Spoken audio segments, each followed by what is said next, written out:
Hello and welcome to converting your old Stella 1.2 to the latest Stella 1.2. First off, you'll need some tools.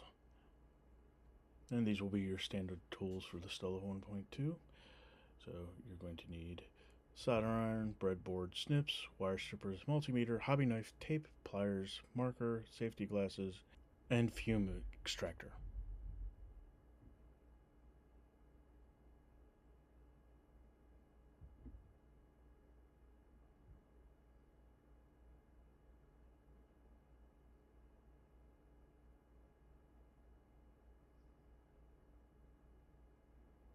Uh, Three parts you'll need for this upgrade. You're going to need to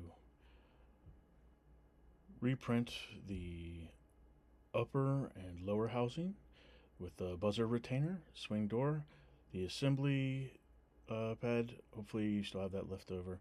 Um, you might need a record window, tail window, and the GPS window. Your alignment for the couplers as well. And yeah, that should be about it. You might not need that clock piece. Okay, step one, removing the quick board breakout. Okay, so we're going to unsnap our old Stella 1.2, and we do not need really any of these 3D printed parts for this, which is a shame, but we've made upgrades to the housing assembly and everything, so we're going to need to get those out. Now, if you're using the same colors as before, you could probably salvage, say, your GPS and record windows and all that sort of stuff, saving you some time. All right, so we got our board here, and we're going to take off the quick connect that's right up at the top there, and it's only on there by basically two headers anyway, two 1-pin headers. And so for this, I'm going to go ahead and use my soldering wick and try to take some of the solder off and then break it off. So let's get the solder iron ready. Here we go. Tin it a little bit. Okay, and then we'll absorb some of this solder here. See if we can take it off this way. Yeah, sorry, I'm holding it up to my chest and giving it a little bit of a pull and push there, and seeing if I can take off the breakout board. I might need my snips here a little bit. We'll see. All right, I got it off, and then now I'm taking the wires and I'm cleaning out the wires that were inserted through the hole. Yeah, there we go. And now we have it pretty clean here. Okay. All right, changing the coupler wiring. Now I definitely had a little bit of trouble with this particular go around, so it might go a little easier for you, but this was not my best showing. So you're going to cut the wires, the black and the red wires that are attached to the couplers. Okay, so we're just going to rearrange those. And basically, we're just switching them up. Red is going to go to A2, black is the B2, and then you got, corresponding to the ground and the positive below. Okay, so we're going to cut these first and trim them up. They might be tucked in there a little bit, so be careful. Try not to cut any other wires or any other sheathing off, and clean it up. I try to get them down to little nubs. It makes it a little easier. Hopefully, when I do the cleanup with the soldering wick, to get some of the wire out. And there's a few different ways you can go about this, but like I said, be careful because it is kind of tight down there. So, bit of solder there, and we're going to try the soldering wick and see how much of the solder we can soak up.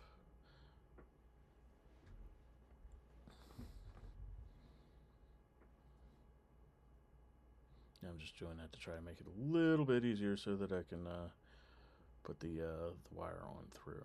So yeah, there you go. See, you can see a lot of solder coming off of that wick, onto that wick. So I might have oversoldered a touch over here. So don't want to leave it on too long because we don't want it to burn. Remove, let it cool for a second, and get a little bit more. Let's see.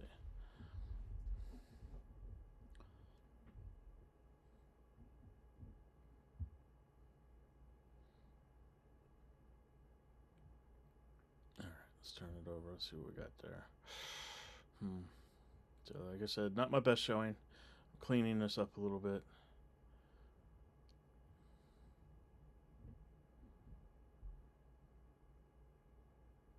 Okay, making sure that it's all separated. We don't want any bridging.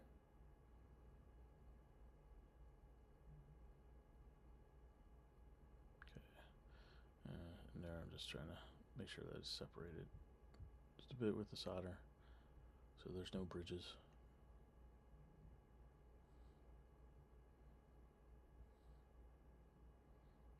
And we're using a little bit more of the solder wick here.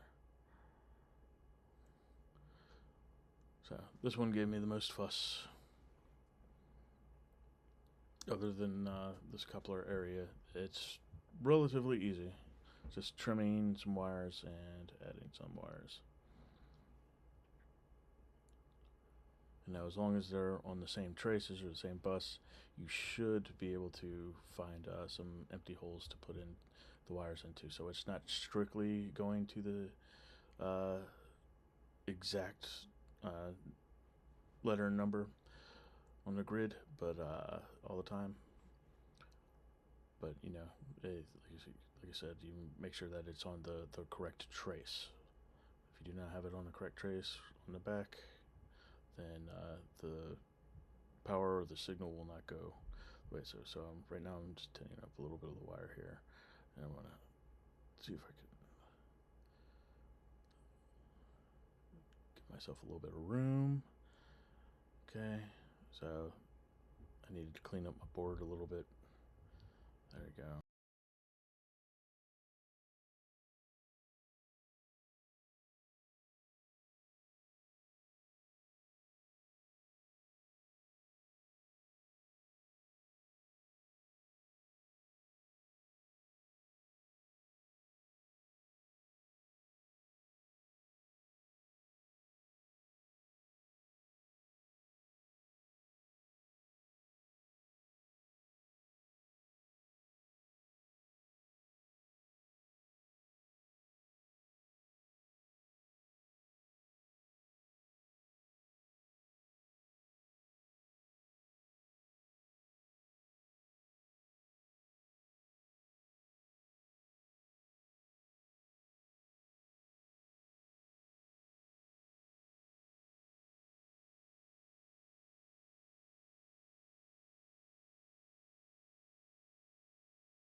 Alright, tinning it on up and seeing if I can pull this through. Again, it hit the breakout board. Very obnoxious. There you go. Not my, like I said, not the best maneuver.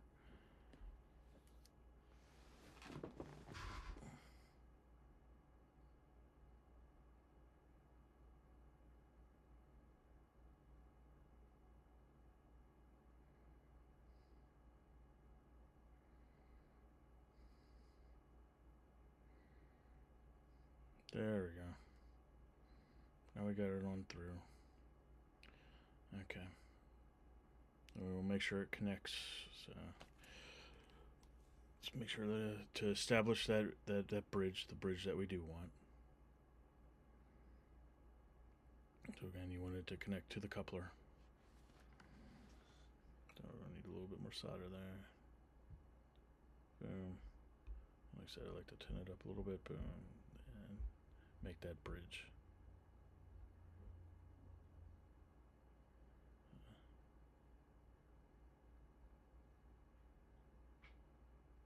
Make sure we readjust.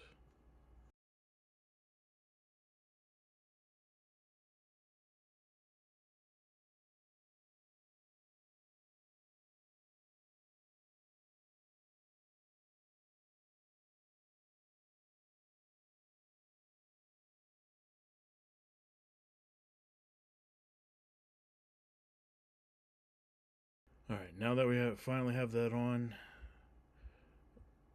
and cleaned up, we're going to test for bridging just to make sure that we didn't make any unwanted bridges between the ground and the positive. Okay, it looks pretty good. Now we're just going to measure out, exactly where we're going to put it. And again, you don't have to go through the same exact hole that was there before. So I'm actually going to just push it on back, again, as long as it's connected to the ground trace, to the ground bus, you should be just fine. Same thing with the red wire, as long as it's connected to the positive bus, you should be just fine. So I actually extended it out a little bit further, and so that one's still, getting sort of covered up by the chip a little bit, so I actually just made it a little bit longer for the red wire.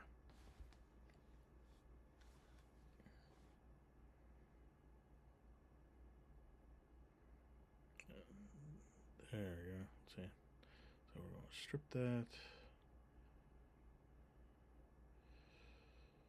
I'm going to try to keep it on camera somewhat, but there we go.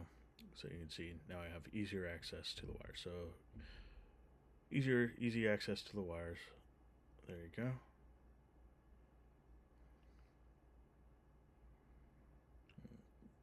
Let's see, clean up our board. There we go. Okay. And I think I put a little too much solder over here. I felt there was a bit of a bubble up on the positive coupler area.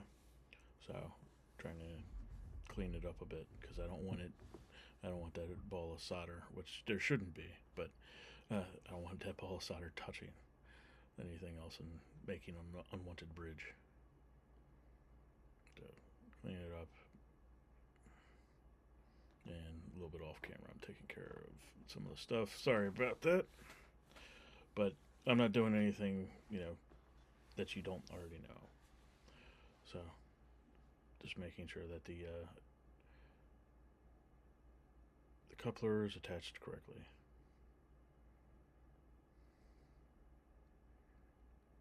Alright, let's push that back into the camera view. There we go. Alright. Once again, checking out the bridging situation, making sure everything is good.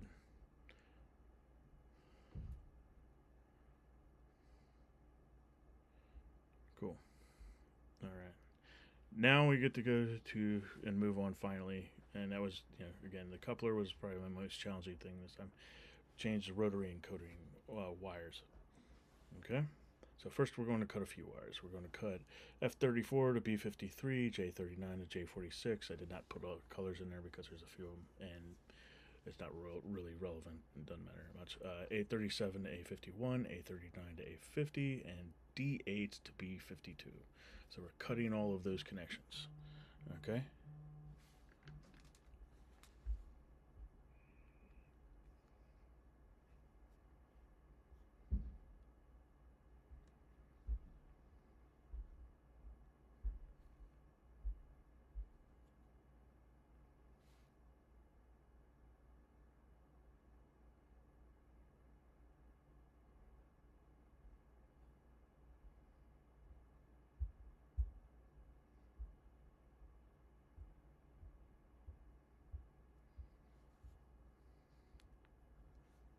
Alright, now we're going to install wires, And we're going to go from blue I39 to B53, purple from B39 to B51, and white B37 to B52. Okay.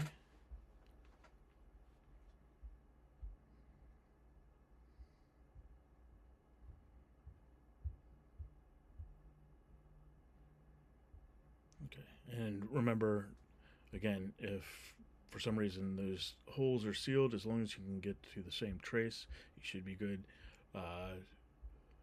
Keep in mind, of course, that the microprocessor takes up a bit of area, and you don't want to put it, generally speaking, underneath the microprocessor. So you should be able to either clear up a hole near the A area using the wick, or you can, if you think you got it down, try the method of putting a bit of solder onto the tip, tinning your tip for the of the solder iron, and feeding the wire on through as you have molten solder in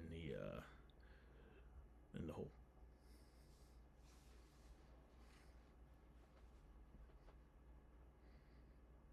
Just be careful not to burn the sheathing. All right, let's clean that area up.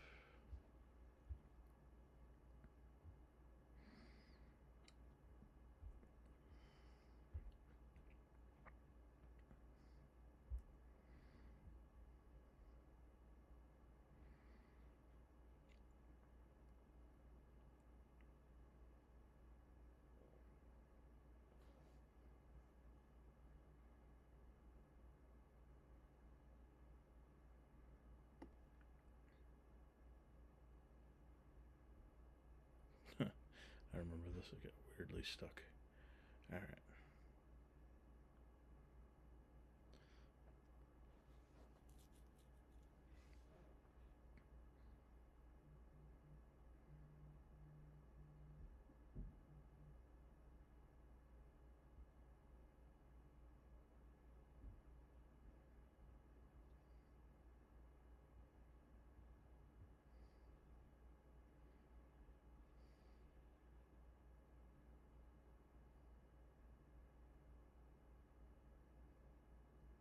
Yeah. Solder all these in. There we go. Okay, clean off our solder iron. Like to try and keep it clean. There we go, clean our board.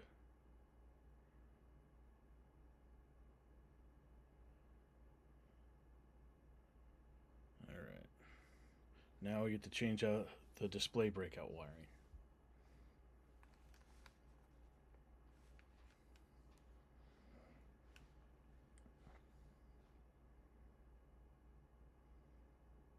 So we're going to cut wires A30 to J48, A32 to J50, and J29 to J51. Okay.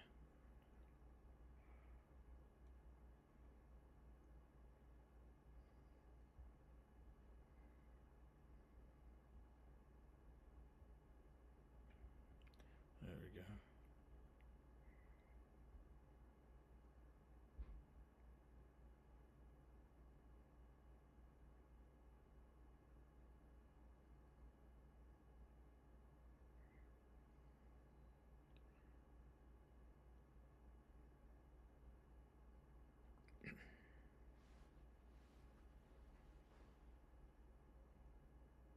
Alright, get a nice long wire. Your measurements here.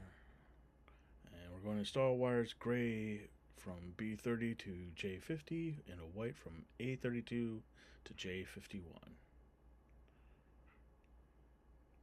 Okay, so there was a plug already there, so we're going to go ahead and just feed that wire on through there. Again, molten, and puncture it on through. There we go.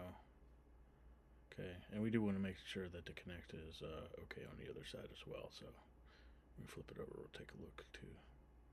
Okay, and you can see the top of my head. Alright.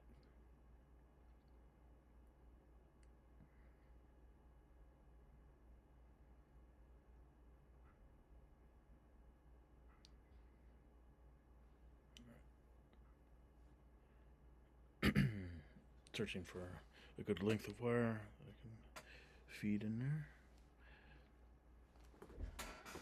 Now, I've done a few successful conversions using the instructions here.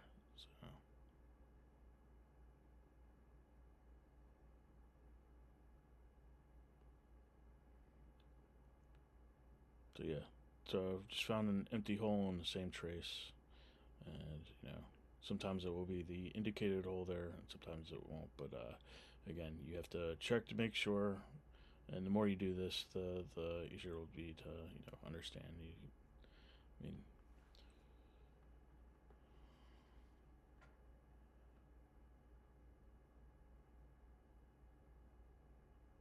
there we go. Touch those up a little bit. Make sure there's no cold solders or anything in there. Yeah. Okay. And again, make sure you're touching the rim and the pin when you're doing that. So now we're going to change the 5-volt boost wiring. Now this one's a little tricky, especially the first wire, the ground. Sometimes it's just very crowded underneath of the 5-volt boost. So first we're going to cut wires A31 to J49 and H2 to A54. Okay. And like I said, sometimes it's pretty crowded under the boost and you don't have a ton of room. So I did do something, and Paul, please forgive me, I did put a small wire on the back for this particular build because it was just very hard to get into. And also seeing numbers can be kind of difficult, especially with the wires under there. And then you're going to install wires black from I18 to I23, white J20 to J49, yellow I16 to B54, and brown I12 to J17. Okay, and like I said, the I18 to I23 is a little bit difficult with all the stuff going on over there. So I did find a way around back, and that's what I used. And always paranoid, always checking, just to make sure that I'm in the right location, because it's always obnoxious when you put it by just one hole off. It's kind of annoying. So there we go. Make sure it's well soldered. Okay. So I want to make sure. All right. Let's see. Let's finish up this ground wire here.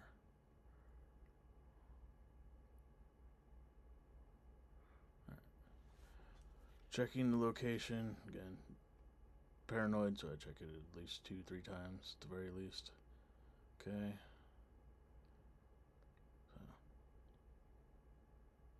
So, not ideal, but it will work, and yeah, everything should be pretty okay. Again, there's a lot of wires in the area there, so I didn't want to take the chance of melting any of the wires.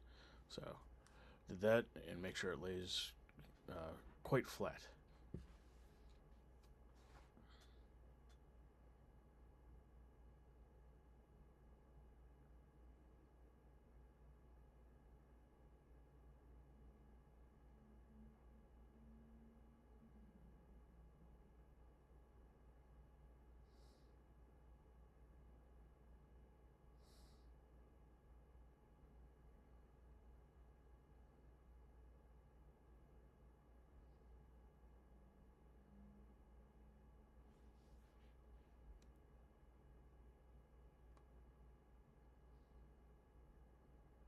Get some molten solder here.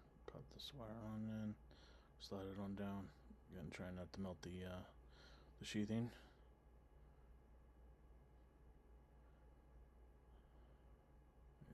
Angle this in just as well.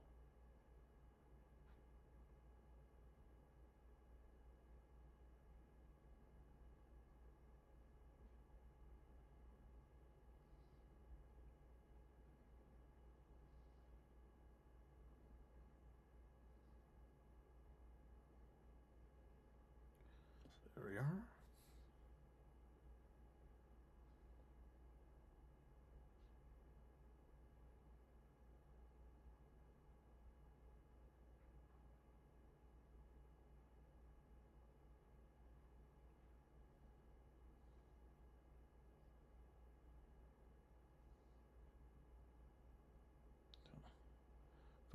correct wire. There we go.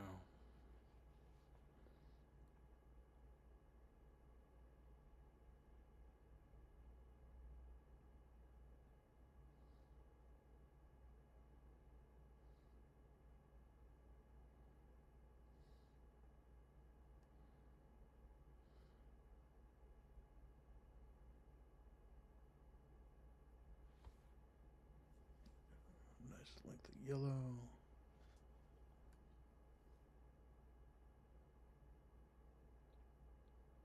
Let's clear out some space.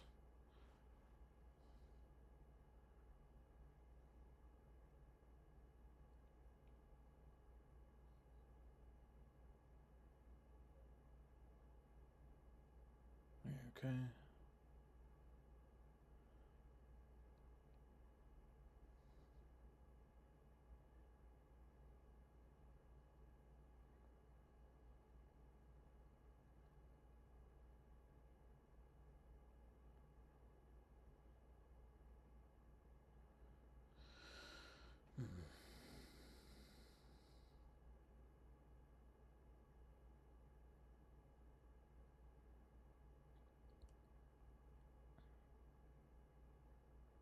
Excellent. Let's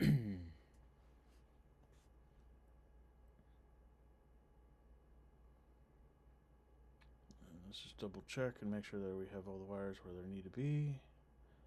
And I think we're looking pretty good. So now we're on to changing the SD card GPS wiring. There's not too terribly much to this.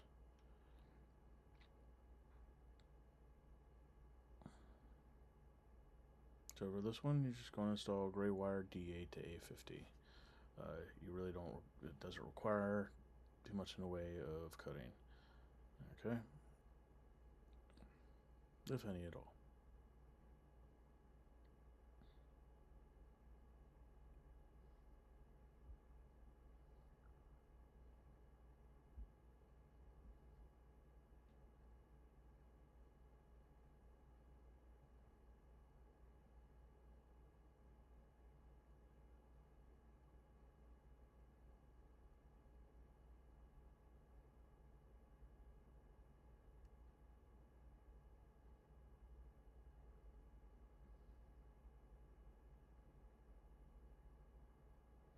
Fantastic.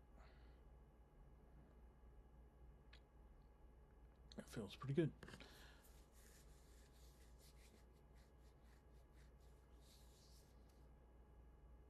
Next, we're going to assemble it. Okay, so we have all of our wiring done. We have the wiring cut that we needed cut. Okay, now we're going to assemble it. So I'm going to put the SD card back in here. I'm going to hook up the display, make sure that's all working. Okay. And then making sure that we have the buzzer. Okay, the buzzer is going to be located into the time clock, and we're going to attach the battery. Okay, and there's the top portion of the housing. Okay, and we're going to slide in the rear window and the record window and the GPS window into the top housing.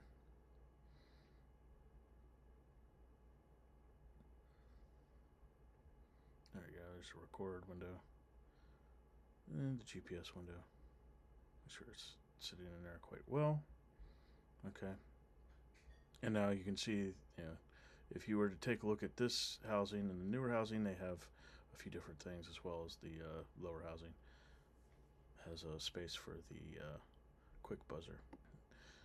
Now you got to do a little bit of wire management, and basically if you left a little bit of slack and all that after you install the quick buzzer, all right, and put the spacer in, or the retainer I should say. Yep, make sure that's snapped in.